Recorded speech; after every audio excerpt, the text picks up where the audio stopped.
Octavio Cardona es el representante del Partido Liberal, bancada que todavía pertenece a la coalición de gobierno. Octavio, buenos días, bienvenido a Noticias Caracol.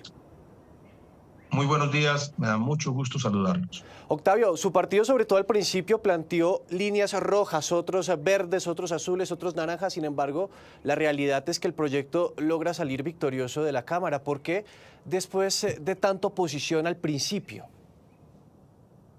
El partido no, una parte del partido, varios congresistas liberales, entre los cuales me cuento, votamos negativo la gran mayoría de los artículos, sencillamente porque no reconocía, no recogía y no intentaba siquiera permitir el debate sobre asuntos que para el Partido Liberal son innegociables. Y creo que la razón nos la dieron ayer cuando llegó un informe del Ministerio de Hacienda que deja claramente entrever cómo la reforma tiene más dificultades de las que el propio gobierno reconoce.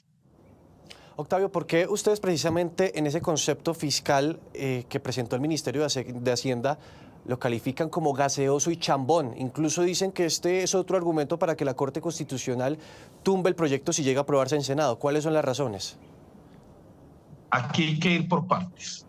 La sentencia C075 de 2022, la sentencia C322 de 2021 desarrollan claramente las obligaciones que se imponen en los artículos 7 y 8 de la Ley 819 y son claras en advertir que el concepto de viabilidad fiscal debe estar durante todo el trámite de un proyecto de ley.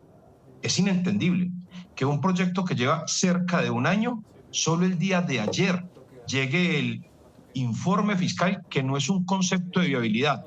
Y no es un concepto de viabilidad por 4 o 5 cosas sencillas. En la página 5 de ese informe se dice, por ejemplo, que el gobierno no tiene cómo determinar el costo de las becas posgraduales y entonces le ponen 120.000 millones cada año. En ese mismo informe se dice que el gobierno no tiene cómo determinar los costos del Fondo de Atención de Emergencias y Epidemias y entonces le ponen otra plata. Que el gobierno no tiene cómo determinar el costo de las comunicaciones o el acceso a la información en tiempo real y le ponen otra plata. Que el gobierno no tiene cómo determinar cuánto valdrá el fortalecimiento institucional del INVIMA, del ADRES, del Ministerio y de la Supersalud y le ponen otra plata.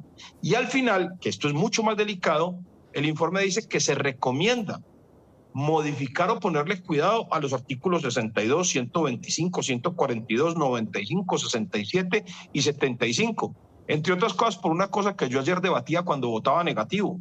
En el artículo 62, por ejemplo, se dice que se le van a hacer créditos blandos con tasas compensadas y el ministerio dice, cuidado, no se pueden atender pasivos con vigencias futuras. Y aún así, con todas esas advertencias del Ministerio de Hacienda, fueron aprobados los artículos. Sí. Yo creo que este va a ser el principio de la declaratoria de inconstitucionalidad de esta norma en la Corte Constitucional. Octavio, ¿no es un tufillo que el ministro no haya firmado este concepto fiscal y haya sido el secretario técnico? Sin embargo, esto se aprobó. Sí, sin la firma del ministro en el papel de cuánto va a costar. No lo firmó el ministro, usted tiene la razón, lo firmó la viceministra técnica, la doctora Fernanda Valdés. Y yo creo que deja muchísimo que desear que lo que debería ser un concepto que implique 3 condiciones. 1, ¿cuál es el costo fiscal? Pues según ese documento son 140 billones en los próximos 10 años. Pero 2, no nos dijeron cuáles eran las fuentes sustitutivas o de dónde iban a salir los recursos para atender ese gasto. 3, no se publicó el informe con antelación y con suficiencia en la Gaceta del Congreso como lo ordena la norma. En resumen, el trámite de la iniciativa que lleva un año no tuvo viabilidad fiscal ni certificación de viabilidad fiscal. Representante, pasamos de la plática al contenido, porque esto también va ligado a una carta de varios exministros quienes están preocupados por lo que se está aprobando en torno a la reforma de la salud. Lo primero que señalan, dicen que se aprobó a pupitrazo, que no hubo suficiente análisis. Sin embargo, uno veía que, por ejemplo, su bancada hacía quórum, la del agua hacía quórum y los conservadores. ¿Por qué si se estaban oponiendo en principio al proyecto e incluso semanas anteriores no participaban de la discusión? ¿Qué hizo cambiar el ajedrez en la Cámara de Representantes? No seré yo quien tenga esa respuesta, será el gobierno y los partidos que se alinearon a última hora en favor de la iniciativa.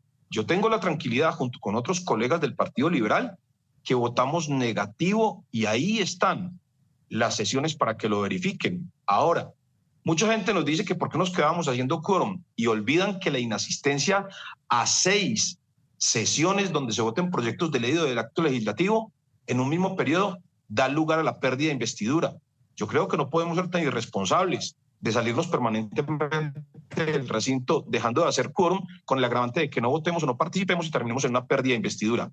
Lo que a mí sí me llama la atención es que muchos de los que eran grandísimos opositores de la iniciativa resultaron los mejores aliados, los mejores amigos, los mayores defensores en una iniciativa que, como está absolutamente advertido, no está clara para nadie. Pero ¿quiénes son? ¿Quiénes son esos opositores que usted dice le dieron buena salud al proyecto?